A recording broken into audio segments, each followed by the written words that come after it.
Okay. तो guys हम इसमें बात करेंगे जो हम बात कर रहे थे जैसे कि मैं आप लोगों से कह रहा था, जो अभी हमें वर्षा जी ने आंसर दिया कि जो ऑब्जेक्टिव रेज़ोल्यूशन है, हिंदी में क्या कहते हैं इस ऑब्जेक्टिव रेज़ोल्यूशन को? कौन बताएगा? उद्देशिका प्रस्तावना। इसको कहते हैं प्रस्तावना। और प्रेमबल को क्या कहते हैं? उद्देशिका। एब्सोल्यूट। तो जो इंग्लिश मीडियम वाले हैं प्लीज़ मेरी बात याद रखना, जो कुछ गलतियाँ मैंने करी थी आप लोग मत करिएगा।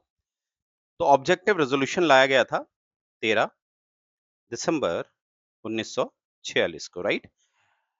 और प्रीति जी ये पास कब हुआ था? ऑब्जेक्टिव रेज़ोल्यूशन जो पास हुआ कब हुआ? नहीं हुआ तो पास बोल देना, नहीं हो रहा सर, रिकॉल नहीं हो रहा है। नहीं हो रहा recall? No sir. Gauri ji आपको कुछ idea? No sir. Shivani ma'am? Kiran ji? 22 जनवरी एब्सोल्यूट 1947। बहुत बढ़िया। 22 जनवरी ये पास हुआ, ठीक है?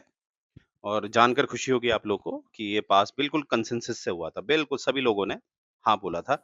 अब मेरा बताने का ये मतलब नहीं है, मेन मकसद क्या है, जब ऑब्जेक्टिव रेज़ोल्यूशन लाया गया था, तो हमारे माननीय नेहरू जी ने ये बोला था कि इट्स नॉट अ रेज़ोल्यूशन, ये एक रेज़ोल्यूशन नहीं है, ये एक डिक्लेरेशन है। क्या है ये? एक डिक्लेरेशन है, ये बोला था उन्होंने। तो यहाँ से हमें समझना पड़ेगा कि एक रेज़ोल्यूशन और डिक्लेरेशन, फिर मैं रिपीट कर रहा हूँ, नेहरू जी ने बोला था कि ऑल्दो इसका नाम ऑब्जेक्टिव रेज़ोल्यूशन है, ये एक प्रस्तावना है, पर असल में ये एक ऑब्जेक्टिव रेज़ोल्यूशन नहीं है, ये एक डिक्लेरेशन है। तो हमें समझना पड़ेगा वो अपनी इस बात से क्या कहना चाह रहे थे। और वो समझने के लिए हमें ये समझना पड़ेगा कि एक रेज़ोल्यूशन यानी कि प्रस्तावना जो है और एक डिक्लेरेशन उसमें क्या डिफ़रेंस होता है? तो आप में से कोई बताना चाहता है? अब हमारे सामने क्वेश्चन आ रहा है, क्या आ रहा है? Difference between resolution versus declaration. और कभी भी देखना, इसका एक हिंट दे रहा हूँ आप लोगों को, आप कोई भी मूवीज़ देखते हैं, खासकर हिंदी मूवीज़ अगर आप देखते हैं, तो मूवी शुरू होने से पहले क्या आता है? डिक्लेरेशन। ठीक है? जिसे आप डिस्क्लेमर भी बोलते हैं, पर वो असल में एक डिक्लेरेशन होता है। अब थोड़ा मैंने हिंट आपको दे दिया है। अब बताओ कि डिक्लेरेशन क्या होता होगा? सर डिक्लेरेशन तो तब होती है ना जब घोषणा होती है प्रॉपरली ठीक है, गुड। किसी चीज। और रेजोल्यूशन मीन्स एक प्रस्ताव जब चीजें कंसीडर की जा रही हैं। ठीक है, ठीक है। देखो, प्रस्तावना क्या होता है सर मैंने आप हाँ जी, हाँ जी, हाँ जी।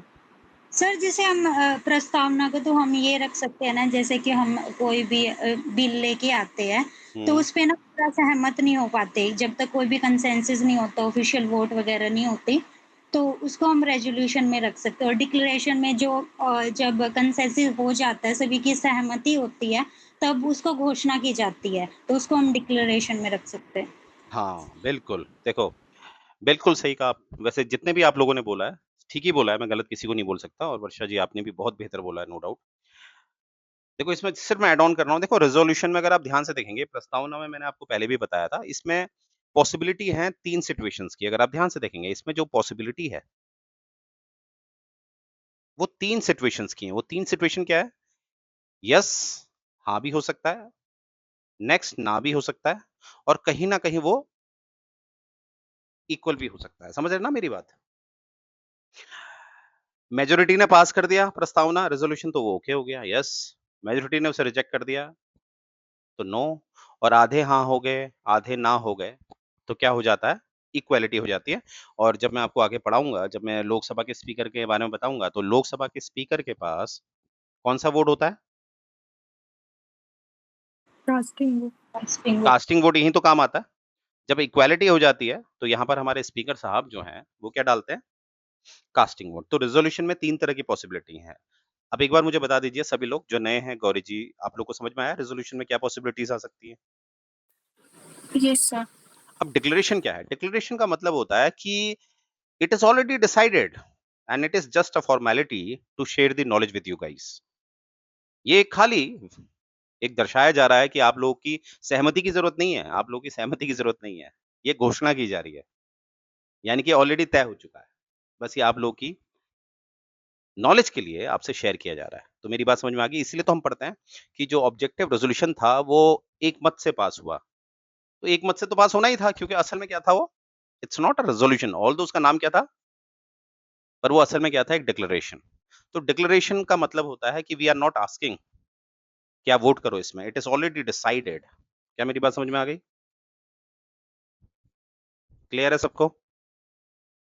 Yes sir. ठीक है। अब इसी को थोड़ा-सा और समझ लेते हैं क्योंकि हमें तो मेंस लिखना है, हमें तो शब्दों का बिल्कुल पता होना चाहिए। जैसे जनरली आम लोग कहते हैं कि डिक्लेरेशन ऑफ इमरजेंसी, ये आम लोग कहते हैं, ठीक है? Declaration of emergency. और याद रखें हम लोग क्या कहते हैं? Proclamation of emergency. इमरजेंसी। और टेक्निकली जो सही है वो नीचे वाला है। अगर कोई लेमैन है, आम आदमी है, वो एक आपातकाल की घोषणा यानी कि डिक्लेरेशन बोलता है, गलत नहीं है, वो जनरल वे में सही है। हम भी कह सकते हैं जनरल वे में।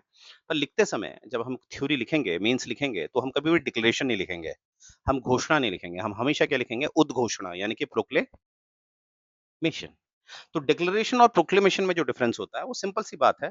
प्रोक्लेमेशन जो होता है और डिक्लेरेशन क्या होता है? डिक्लेरेशन में जो इसको बोल रहा है, उसी की ज़िम्मेदारी होती है। रिस्पॉन्सिबिलिटी किसकी है? जो इसको बोल रहा है। और प्रोक्लेमेशन में ये होता है, जो बोल रहा है उसकी ज़िम्मेदारी, उसकी रिस्पॉन्सिबिलिटी कुछ नहीं होती है। उसकी रिस्पॉन्सिबिलिटी नहीं होती। अब ये कैसे समझोगे आप? कभी भी आप देखना इतिहास कभी भी राष्ट्रपति को याद नहीं करता है इमरजेंसी के लिए। ऑल्दो इमरजेंसी की उद्घोषणा, इमरजेंसी की प्रोक्लेमेशन कौन करता है? राष्ट्रपति। प्रेसिडेंट। पर कभी भी आप देखना अगर हम 1975 से लेकर 1977 की इमरजेंसी की बात करते हैं, तो आप में से अगर मैं अचानक पूछूं कि उस समय राष्ट्रपति कौन थे, जैसे गौरी जी से पूछते हैं, गौरी जी राष्ट्रपति कौन थे उस समय? Who was the prime president during emergency? Fakhruddin Mohammad. चलो, अब जैसे ये लड़की को पता है पर मोस्टली लोगों को नहीं पता होता है, क्योंकि इतिहास किसको याद रखता है? प्रधानमंत्री प्रधान। को। क्योंकि असल में आपको पता है राष्ट्रपति जो हैं, वो एड एंड एडवाइस से काम करते हैं किसके? काउंसिल ऑफ मिनिस्टर्स के। अगर आपातकाल लगवाया जा रहा है, तो उसमें राष्ट्रपति की कहीं से कहीं तक कोई भी जिम्मेदारी नहीं है। तो यहां से आप समझ गए होंगे प्रोक्लेमेशन और डिक्लेरेशन में क्या डिफरेंस होता है। क्लियर है सबको? और मैंने अभी फिर बोला कि नेहरू जी ने बोला है जब ये ऑब्जेक्टिव रेजोल्यूशन लाए थे, तो ये किसी तरह का ये प्रस्ताव नाम है इसका, पर ये प्रस्ताव नहीं है, ये एक डिक्लेरेशन है। यानी कि इसीलिए हम कहते हैं, आपको जब मैं हिस्ट्री पढ़ाऊंगा तो आपको दिखेगा कि गांधी जी ने तो बोला था कि अब आईएनसी को खत्म करो, आजादी मिल गई है, इंडियन नेशनल कांग्रेस को क्या करो? खत्म करो। खत्म। क्योंकि गांधी जी हमेशा चाहते थे कि जो गवर्नेंस है वो विलेज लेवल पे होनी चाहिए, वो बिल्कुल बेसिक लेवल पे होनी चाहिए, ग्रास रूट में होनी चाहिए। परंतु आईएनसी एक केंद्रीकरण की बात कर रही थी। तो जब मैं आपको गांधीयन सोशलिज्म और नेहरू सोशलिज्म पढ़ाऊंगा, तब आपको समझ में आएगा कि दोनों में डिफरेंस है। ठीक है? इसीलिए जो ऑब्जेक्टिव रेजोल्यूशन लाया गया था, उसमें ये डिसाइड किया गया था हम सोशलिस्ट होंगे, हम सेक्युलर सेक्युलर तो एग्जैक्टली डिसाइड नहीं किया गया था, सोवरन होंगे ये बात की गई थी, डेमोक्रेटिक होंगे ये बात की गई थी। तो असल में वो एक डिक्लेरेशन था। क्या मेरी बात समझ में आ गई? अब डिक्लेरेशन अच्छी तरह समझ में आ गया सबको? और डिक्लेरेशन और प्रोक्लेमेशन के बीच का डिफरेंस क्लियर है सबको? यस और नो? एक बार बता दीजिए। Yes sir. चलो, गुड। तो यहाँ पर देखो, अब आप समझो ये जो है बेलफोर का क्या है ये?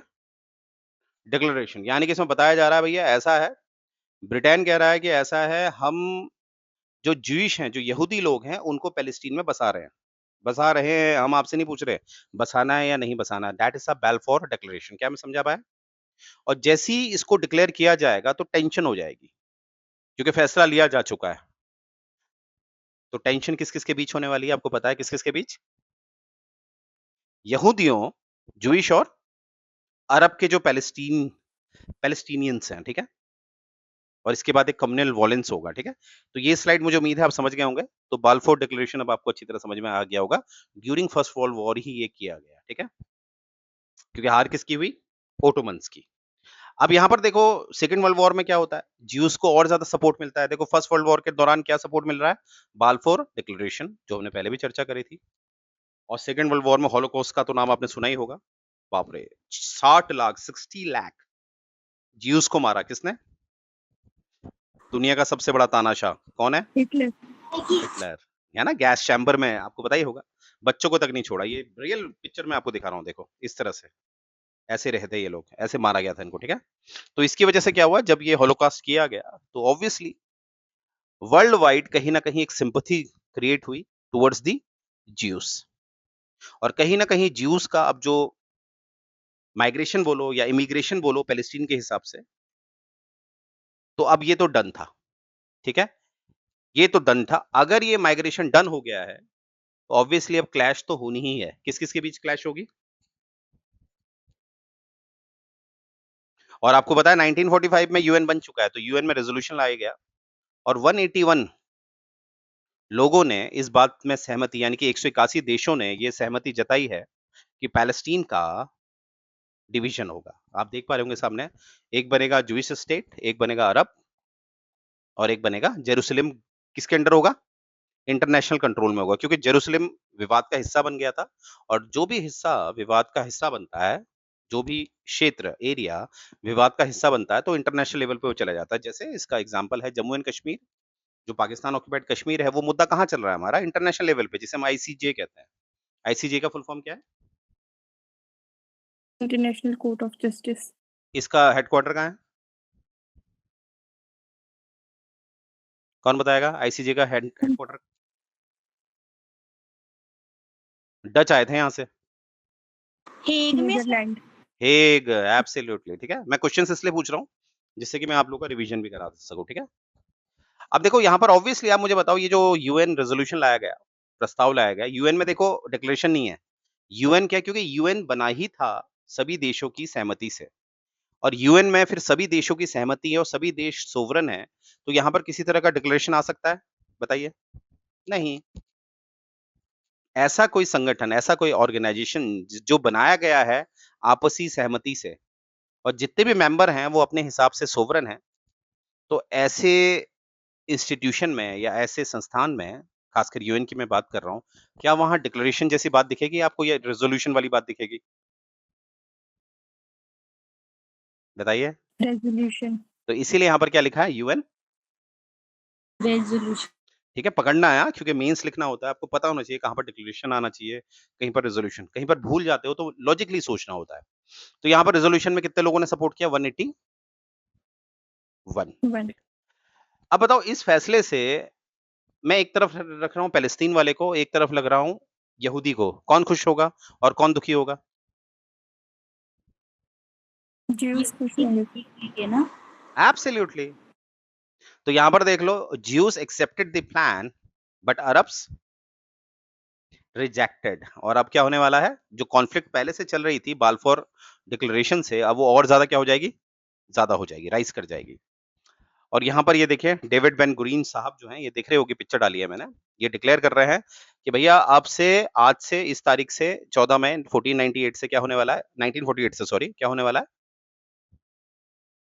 We are declaring that Israel बिल्कुल इंडिपेंडेंट है और ये अपने में एक स्टेट है।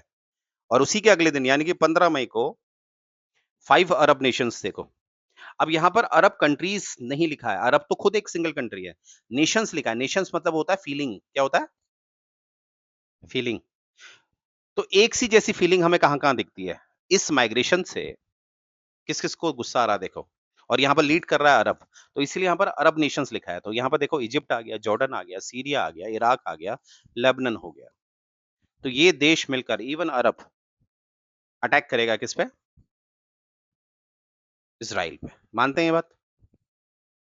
क्योंकि ये लोग नाखुश हो गए हैं किसके माइग्रेशन से? ज्यूस के। पकड़ पा रहे हैं? मेरी बात समझ में आ रही है? और यहीं पर देखो करंट न्यूज क्या है हमारी, लेबनन में एक मिलिटेंट ग्रुप है, मिलिटेंट तो नहीं बोलेंगे, टेररिस्ट ग्रुप है। क्या नाम है बताइए उसका? लेबनन का टेररिस्ट ग्रुप जिसको फंडिंग करता है ईरान। क्या नाम है लेबनन का terrorist group? Have you heard about Hezbollah? Yes sir. तो याद रखिएगा, आपसे मैच द फॉलोइंग बन सकता है।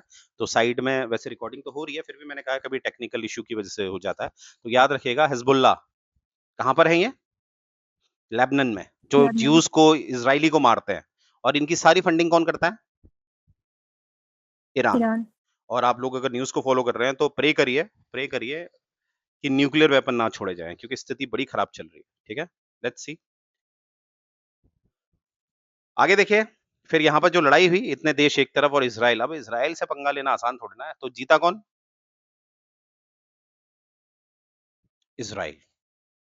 और इवेंचुअली प्रॉब्लम इज़राइल ने भी थोड़ी गड़बड़ कर दी। हुआ क्या था, जितना डिवीज़न हुआ था, याद करिए यूएन रेज़ोल्यूशन याद आ रहा है आप लोगों को, जिसमें डिवीज़न की बात की गई थी, और डिवीज़न में कुछ एरिया सेट हुआ होगा, इतना एरिया इनका होगा, इतना एरिया होगा, इतना। पर जब ये वॉर जीत जाता है इज़राइल, तो यूएन ने जो इनको एक एरिया दे रखा है, उससे ज़्यादा एक्सीड कर लेता है, उससे ज़्यादा एरिया कैप्चर कर लेता है कौन? इज़राइल। और इस चक्कर में हमारे लगभग 7 लाख पैलेस्टीनियन जो हैं, उनको कैसे रहना पड़ता है? एज़ अ रिफ्यूजीज़, ठीक है? तो ये चीज़ याद रखना, क्योंकि अभी तक स्टोरी में हमें लगता है कि इज़राइली सही हैं, पर इस स्टोरी से आपको समझ में आ रहा होगा कि कहीं न कहीं दोनों ही गलत हैं, ठीक है? और इवेंचुअली हमें दिखता है आगे चल के स्टेट ऑफ इज़राइल को यूएस भी रिकॉग्नाइज़ कर लेता है, और यूएसएसआर। अब यूएस और यूएसएसआर का नाम क्यों आ रहा है? क्योंकि आपको पता है कोल्ड वॉर। अब कोल्ड वॉर का जो टाइम पीरियड है, प्रीति जी, क्या है कोल्ड वॉर का टाइम पीरियड? आइडिया है प्रीति जी? सर गौर यार, गौरी मैम आप बताइए। Sir 1945 to 1991। एब्सोल्युटली, बहुत बढ़िया। 1945 से 1991 एक बर्लिन वॉर वॉल होती है ना, वो गिरा दी जाती है। बड़ा मजा आएगा, वो वर्ल्ड हिस्ट्री में पढ़ेंगे, बहुत मजा आता है, ठीक है? चलो, तो यहाँ तक स्टोरी मुझे उम्मीद है आप लोग समझ गए होंगे, तो ये आपके बहुत काम आएगा डेटा, ठीक है? और आप देख रहे हैं कितना रिपीट हो रहा है। तो टिप में याद होनी चाहिए आपको ये सब चीजें। Balfour declaration, match the following का क्वेश्चन बन जाएगा। ओटोमन एम्पायर, ठीक है? जैसे इन्होंने बेजेंटीन एम्पायर को कब कैप्चर किया, तो ये क्वेश्चन आपके बनेंगे, ठीक है? तो आइए आगे बढ़ते हैं। नेक्स्ट न्यूज़ आपकी फेवरेट, देख के क्या लग रहा है आपको मैं क्या बात करने वाला हूँ? योगा डे। अंतर्राष्ट्रीय योग दिवस। ये कौन से नंबर का था? 10th, 12th, 13th, 11th? 11। Very good, 11। बहुत बढ़िया। थीम क्या थी? जैसे आप में से कोई सीजीएल का पेपर देने जा रहा है, या पीसीएस लेवल में जा रहा है, खासकर प्री के, यूपीएससी के प्री में काम आएगा, ठीक है डेटा? तो देख लीजिए, थीम देख लीजिए, yoga for one earth and one health. अब ये तो हो गया वनडे वालों की तैयारी, ठीक है? और आपको भी तैयारी करनी है, ऐसा नहीं है, ठीक है? और ये इसका एडिशन कौन सा है? देखो 11th लिखा है ना, ऊपर देखिए, कौन सा है? 11th। और ये थीम आपको बाय हार्ट याद होनी चाहिए, ठीक है? Yoga for one earth and one health. अब देखिए, कोई भी थीम रखता है, थीम जो होता है ना, वो एक जिस्ट होता है, एक सारांश होता है पूरे टॉपिक का, वो चाहते क्या है। अब हमें सिविल्स में थोड़ा सा इस थीम को समझना पड़ेगा, ये थीम है क्या, ठीक है? तो योगा फॉर वन अर्थ का मतलब है कि हमने अर्थ को डिवाइड नहीं करना है। हमने, क्योंकि देखो अगर आप ध्यान से देखोगे, पॉलिटिकल मैप या पॉलिटिकल आइडियोलॉजीज क्या करती हैं? अर्थ को डिवाइड करने लगती हैं, ये सुनो। और जब आप अर्थ को डिवाइड करने लगते हैं, अब कभी जब हम आईआर पढ़ेंगे, इंटरनेशनल रिलेशनशिप पढ़ेंगे, तो उसमें एक बैलेंस ऑफ पावर पढ़ेंगे, बैलेंस ऑफ पावर होता है, या हेजिमनी की बात जब हम करेंगे, तो आपको समझ में आएगा कि देश क्या करते हैं आपस में, ओपन कंपटीशन के बदले वो क्या करते हैं, अपने आप को सुपीरियर प्रूफ करने में लगे रहते हैं। इसीलिए क्या होता है, एक वर्ड बाहर आता है आजकल, आपको दिखता होगा, ईरान जिसके लिए लड़ रहा है, that is nuclear capable state. यानी कि इस स्टेट के पास क्या है, एक न्यूक्लियर पावर है। और न्यूक्लियर पावर हासिल करने के लिए आपको नहीं लगता कि आपको न्यूक्लियर टेस्ट करने पड़ते हैं? और अगर न्यूक्लियर टेस्ट आपको करने पड़ेंगे, तो आपको पता है ना आप एनवायरनमेंट को कितना डैमेज करते हैं, मानते हैं ना ये बात? Yes sir. ठीक है, पकड़ो हाँ बात को, सबको समझ में आ रहा है ना मैं क्या बोल रहा हूँ? तो यहाँ पर जो आपको दिख रहा होगा, वन अर्थ को बेसिकली ये लोग एक जियो पॉलिटिकल एंगल से एक रखना चाह रहे हैं। अब आपके मन में, काफी लोगों के मन में होता होगा, सर ये जियो पॉलिटिकल का क्या मतलब होता है? जियो मतलब अर्थ होता है, पॉलिटिकल मतलब जो हम उसको राज्यों में डिवाइड कर देते हैं। और राज्यों में जब हम उसे डिवाइड करते हैं, तो उसके डिवीजन की वजह से जो प्रोस एंड कॉन्स होते हैं, जैसे हम अपने आप को सुपीरियर दिखाने के चक्कर में जो न्यूक्लियर टेस्ट करते हैं, वो इसका एक नेगेटिव समझ लो। प्रकृति के लिए वो एक क्या बनता है? नेगेटिव। समझ में आ रही बात? तो यहाँ पर क्या है, अगर आप एनवायरनमेंट को ऐसे डिस्ट्रॉय करोगे, आप न्यूक्लियर टेस्टिंग करोगे, तो ऑब्वियसली आप एक टेम्परेचर को हिलाओगे, जो वर्ल्ड वाइड हमें एक टेम्परेचर चाहिए। क्योंकि आप अच्छी तरह जानते हैं, अगर मैं आपसे पूछूं, मैंने आप लोगों को स्टार्टिंग में पढ़ाया था, याद करिए, वो भी रिवीजन हो जाएगा आपका। मैं कुछ लिख रहा हूँ, जिससे पूछूंगा वही जवाब देगा, ठीक है, प्लीज। हाँ, और जो नहीं दे पा रहा, it's okay, I am not here to जज यू, राइट। जैसे मैं कुछ लिख रहा हूँ, एरा, पीरियड, एपॉक और एओन। गौरी जी, इसको डिक्रीजिंग ऑर्डर पे लगाइए।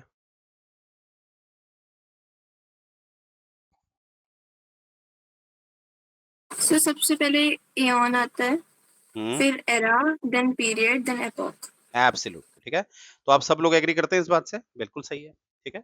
अब वैसे ही मैं अगर आपको पूछूं, अभी आप कौन से एपॉक में रहते हैं, कौन से एपॉक में रहते हैं आप लोग? पहले मुझे पीरियड बताइए, अभी कौन से पीरियड में रहते हैं आप लोग? कौन से पीरियड? क्वार्टरनरी। क्वार्टरनरी। और इस क्वार्टरनरी में कितने एपॉक हैं?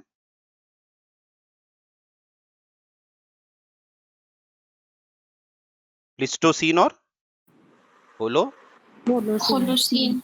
देखो रिवीजन नहीं हो रहा है शायद, ठीक है, तो देखो यहाँ से माइंड में रखा करो, हम ये भूल गए, क्विक रिवीजन मारो। और अभी हम कौन से एपॉक में? होलोसीन। होलोसीन। होलोसीन कब से शुरू हुआ है, आज से कितने, लगभग कितने साल पुराना? 10 के। 10,000। और आपको पता है इससे पहले वाला जो स्टेज थी वो क्या थी? Ice as. एज, ठीक है। आपको पता ही है, आज से लगभग 10,000 साल, 1,000 ऊपर नीचे हो सकता है, वो चलेगा, लगभग तभी बोल रहा हूँ, अबाउट तभी बोल रहा हूँ। तो आप समझ रहे हैं कि प्रकृति ने अपने आप को गर्म किया, तभी हम जैसे इंसान पैदा हो पाए, हम जैसे इंसान सर्वाइव कर पा रहे हैं। और अगर आप प्रकृति के टेम्परेचर से खेलोगे, तो आप समझ सकते हो क्या होगा। जैसे उत्तराखंड की बहुत बड़ी घटना आपने सुनी होगी, इस तरह की हरकतें होती हैं, ठीक है। तो यहाँ आपको समझ में आया होगा कि इसको वन अर्थ को वन हेल्थ से क्यों जोड़ा जा रहा है, क्योंकि जब एनवायरनमेंट की बात होती है, एनवायरनमेंट कभी भी एक जियोपॉलिटिकल एंगल से नहीं चलता है। मैंने क्या बोला? एनवायरनमेंट जो होता है, कभी भी एक जियोपॉलिटिकल एंगल से नहीं चलता है। मानते हैं, हवा अगर प्रदूषित होगी, पाकिस्तान की गलती की वजह से अगर हवा प्रदूषित होगी, क्या वो इंडिया को इफेक्ट नहीं करेगी? क्या इंडिया का डिफेंस उसे रोक पाएगा, हवा को? No sir. ठीक है, तो समझ रहे हैं मैंने क्या बोला। अब यहाँ पर देखो, एक अप्रोचेस मैंने दिखा रखी है। जैसे होलिस्टिक अप्रोच, आप इसे, होलिस्टिक मतलब होता है बिल्कुल एकदम, है ना, विस्तारित, बिल्कुल सबको एक साथ ले लेना। तो योगा क्या करता है? योगा बूस्ट करता है आपका फिजिकल फिटनेस को, मेंटल वेलनेस को और इमोशनल रेजिलियंस को, ठीक है। तो इससे क्या होता है, अगर सोचो, अगर आप लोग मेंटली फिट होंगे, फिजिकली फिट होंगे, तभी तो आप प्रकृति के लिए सोचेंगे। अगर आप अपने दुख से दुखी हैं, तो आप कभी किसी के लिए नहीं सोचोगे, प्रकृति के लिए सोचोगे ही नहीं। मानते हो ये बात? और आपको पता है, अगर आपको मेंटल टेंशन है, फिजिकल प्रॉब्लम है, तो आप कभी प्रकृति के लिए कुछ काम नहीं करोगे, पहले आप अपने लिए काम करोगे, आप अपने दुख से दुखी होगे। पर योगा क्या करता है? योगा आपको स्वस्थ रखता है मेंटली और फिजिकली। तो जब मेंटली फिजिकली आप फिट रहेंगे, तो ऑब्वियसली यहाँ पर आपकी एक कैसी अप्रोच हमें दिखेगी? Positive towards the environment. मानते हैं ये बात? आप किसी की सुंदरता तभी निखार सकते हैं जब आप अंदर से सुंदर हैं। मानते हैं मेरी बात? आपके विचार सुंदर हैं। तो होलिस्टिक अप्रोच से आप लोग सेटिस्फाई हो गए? क्या कहना चाह रहे हैं यहाँ पर? यस। ठीक है। वैसे ही आप देखो, ग्लोबल रिलेवेंस देखो इसका, ठीक है, वैश्विक प्रासंगिकता देखो इसकी। जैसे कि आपने सुना होगा, एक अगर मैं आपसे बोलूं, G17 के बारे में सुना आपने? G17 सुना है इसके बारे में? गोल 17। सर एसडीजी गोल्स होते हैं जो हमारे सस्टेनेबल एब्सोल्युटली, डेवलपमेंट। बिल्कुल, उसमें कितने गोल हैं? 70। अब एग्जाम के लिए याद रखिएगा, प्लीज याद रखिएगा, ये जितने भी गोल हैं, एसडी, सस्टेनेबल डेवलपमेंट गोल्स जो है आपके, जिसको हम G17 मतलब, ठीक है, गोल 17 बोल देते हैं। तो गोल 17 के क्या सर, मुझे 17 के 17 गोल याद रखने? हाँ जी, याद रखने, क्योंकि प्रीवियस ईयर काफी पीसीएस ने इसमें पूछा था कि गोल नंबर 4 क्या है, या हंगर कहाँ पर आता है। तो इसको नोट कर लेना आप लोग, और इसको भी आपने चिपका लेना अपने वॉल पे, ठीक है। 17 के 17 आपको याद होने चाहिए। और इसका टारगेट जो है, अचीवेबल टारगेट जो भी है, वो आपने 2030। याद रखना है, ठीक है। तो देखो, वहां पर भी अगर आप उससे अलाइन करोगे, तो आपको दिखेगा बिल्कुल। इंटरनेशनल योगा डे का जो इस बार का थीम है, वो किससे अलाइन हो रहा है? इंटरनेशनल जो हम गोल्स बनाते हैं ना, खासकर, है ना, एनवायरनमेंट के लिए बनाते हैं, हेल्थ के लिए बनाते हैं, वो सब हमें यहाँ दिखता है। और लास्ट देखो G20 हुआ था अभी आई थिंक 2023 के आसपास। तो 2023 का जो G20 था, एक बार चेक कर लेना, मुझे जितना 2023 जैसा याद आ रहा है। तो वहाँ पर यही इसकी थीम थी G20 की, one earth, one family, one future. तो इस थीम को जरा इस थीम से मैच करो, मिल रहा है? Yoga for one earth, one health.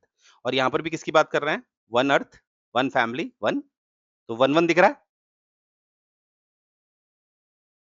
तो यानी कि सोचो G20 जैसे विज़न को योगा से जोड़ा जा रहा है, तो और आपको पता ही होना चाहिए इस इंटरनेशनल योगा की इनिशिएट करने वाला कौन है? कौन-सा देश है? इंडिया। इंडिया।